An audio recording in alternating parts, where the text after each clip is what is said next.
What's up, guys, and welcome to Titan Trading Channel.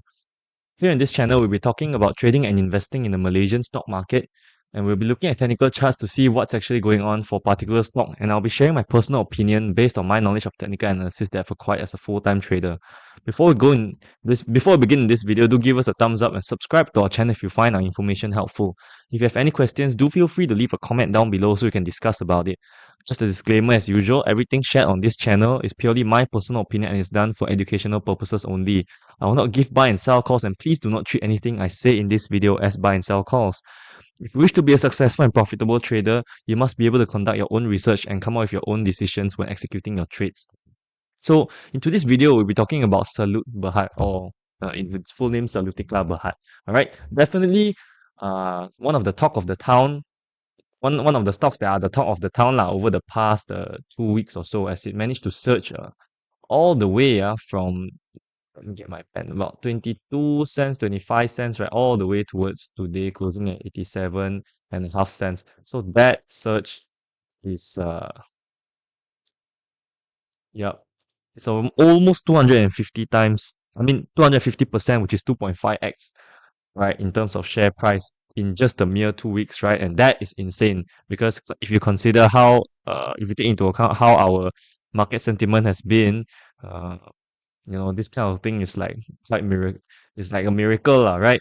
And that's why when it started to surge up, everyone, right, including me, was thinking that, oh, it could be another pump and dump stock. Because actually, if you look into Salute's financials, they're actually a loss-making company, right? So what drives this major buying momentum and volume in this stock? So let's have a look, right?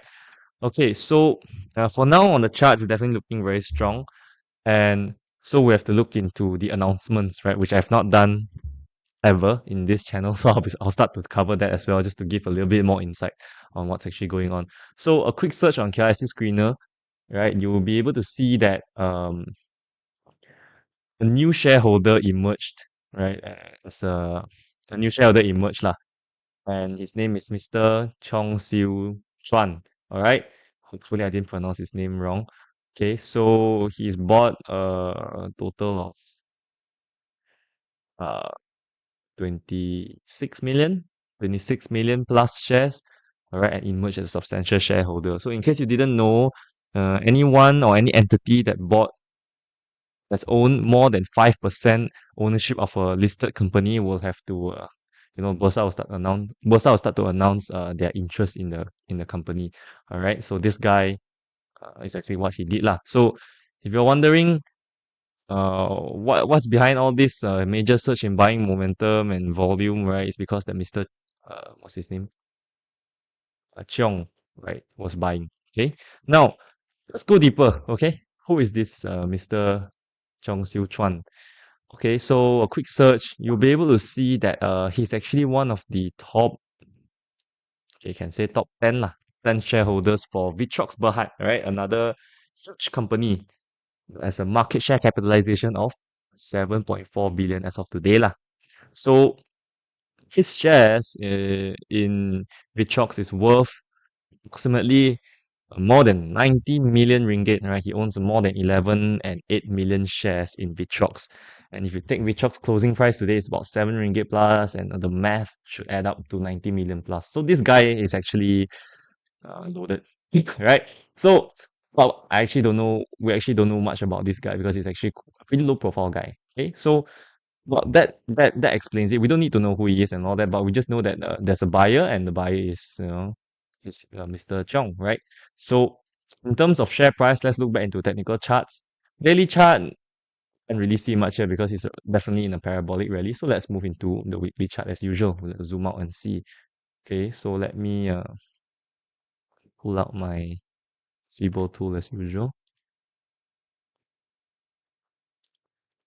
Alright, so definitely broke above this 72 cents major resistance level and now heading towards this 85 cents level, and major resistance has to be here. Okay, and here as well. So very simple. Let's just see that it broke below this major level. I can see it broke above this level, right? This level, and it went up crazy, right? With this kind of volume. And as to why, I already explained just now. Now, so what's the next resistance level for Salute? Will probably be around the 95 cents level, and the major resistance, the largest one will be a 1 ringgit to 1 ringgit and 3 cents. So what's the likely movement here? So probably if able to hold above this kind of buying momentum, it could continue going up, right? Depending on the buyer, right? Hit around 95 cents, retrace back 85, and then go up. Or, like I've said in my previous video, just because that there's a buyer at this price, it does not mean that the share price will have to be at this price. It could buy and it could still go back down as long as there's no market demand for it, because uh, it could be an isolated event or whatnot, right? But uh, it's hard to say for now whether the new shareholder will continue buying or not, and we do not know exactly what's going on behind the scenes. Okay, so usually for this kind of counter, I would stay out. But if you insist on trading, definitely you have to pay attention towards the 90 cents to 95 cents resistance level. All right, if you look on the daily chart, it could do something like this: up, consolidate, and go up further, or it could just go up and go back down and consolidate here around the 80 to 72 cents to 88 cents level. I just consolidate here. Or, in the worst case scenario, it could, after the new shareholder emerged and bought all these shares, it could just go back down, depending on the market demand, of course, right? If the market demand is bad, it could go back down. Otherwise, we have to see how it goes. But definitely quite overbought here if you look at the RSI. So usually for these kind of stocks, I will not chase unless I know what's exactly going on behind the stock. And obviously for this case, I don't know. I have no idea, but I'll still provide coverage in terms from a technical point of view. And for now, it's definitely a little bit too heated here. We have to wait for it to drop, consolidate a little bit, form some sort of chart pattern before we move on and see what is it actually doing. All right. So yeah, that's it for today's video. Do give us a like and share our video out to your friends if you find information helpful. Don't forget to subscribe and stay updated to all of our upcoming videos. And yeah, have fun trading.